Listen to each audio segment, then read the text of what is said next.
hello everybody कस्तो हुनुहुन्छ तपाईँहरू सबैजना होइन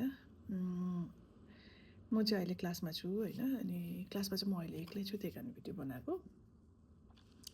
हाम्रो क्लास चाहिँ अघि भर्खर सक्यो अनि अब टिचर चाहिँ सक्यो भन्दा पनि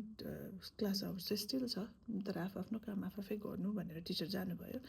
अनि मेरो चाहिँ यति बेसी नोट्सहरू प्रिपेयर गर्नु छ मलाई होइन प्र्याक्टिसहरू गर्नु छ मेरो अर्को हप्ता 2-3 हप्ता अब कन्टिन्युस पुरा बेसी असेसमेन्ट छ सो यति बेसी नोट्सहरू प्रिपेयर गर्नु छ तर अनि म चाहिँ किन बसेको कलेजमा घर नगएर भन्दाखेरि चाहिँ मेरो 4 बजीको अपोइन्टमेन्ट छ जिपीको होइन अनि फेरि घर जानु फेरि डक्टरमा आउनु फेरि फर्किनु पुरा झिजो हुन्छ फेरि आज यस्तो डल्ला मान्छे नै उडाउने हावा चलिरहेछ त्यही भएर चाहिँ मैले सोचेँ सधैँको जस्तो जब स्पन्दन आउँछ त्यति बेला म जिपिकमा जान्छु अनि त्यसरी नै फर्किन्छु भनेर चाहिँ सोचेर अब काम गर्छु भन्दै बसेको नोट्सहरू बनाउँछु भनेर बसेको नि त अनि म चाहिँ नि के भएको यस्तो के साह्रो बेसी फोन एडिक्ट भएर म त नि आफूलाई झक्कै परेर आइसक्यो हो जति बेला पनि एकछिन काम गर्यो फेरि त्यहाँदेखिको फोन कोटाउनु परेछ एकताल हेर्नु थालेपछि 1 घन्टा आधी घन्टा कहिले बित्छ थाहै पाउँदैन त्यहाँदेखि फेरि एकछिन क्यालकुलेसन गर्नुपर्छ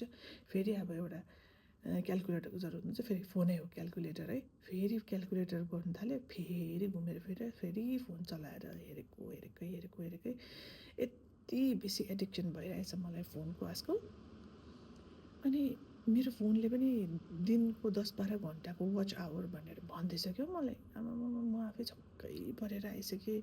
म आफूलाई थाहा छ म यति साह्रो फोन एडिक्ट भएको छु भनेर घरमा पनि जे काम गर्दा पनि फोनै हेरिरहेको छु क्या अनि अब काम त गर्नै पर्यो सबै होइन कोही आएर गरिदिने त होइन काम त सबै आफै गर्नु पर्यो तर त्यो सबै काम गर्दाखेरि पनि फोन चाहिँ कन्टिन्यू हेरिरहेको थिएँ आँखा दुखेर भइरहेको हुन्छ होइन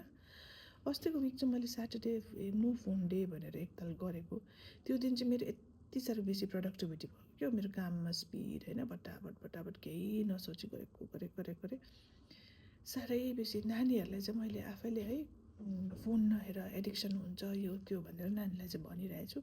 आफै चाहिँ यति बेसी फोन एडिक्ट भइरहेछु के भएको एकछिन नहेरौँ भन्यो फेरि होइन मेरो पनि त भिडियो बनाउनै छ भन्ने बाहना है फेरि खोल्यो एकछिन भिडियोको के काम गर्यो अनि फेरि आफै घरि है इरान पुगिरहेछ घरि नेपाल पुगिरहेछ घरि सिक्किम पुगिरहेछ घरि युएस पुगिरहेछ है घरि मोमो घरि नुडल घरि कुनै के खानेकुरा हेरिरहेको हो के साह्रो एडिक्सन भयो मलाई फोनको म आफ्नै आमा हो भने चाहिँ नि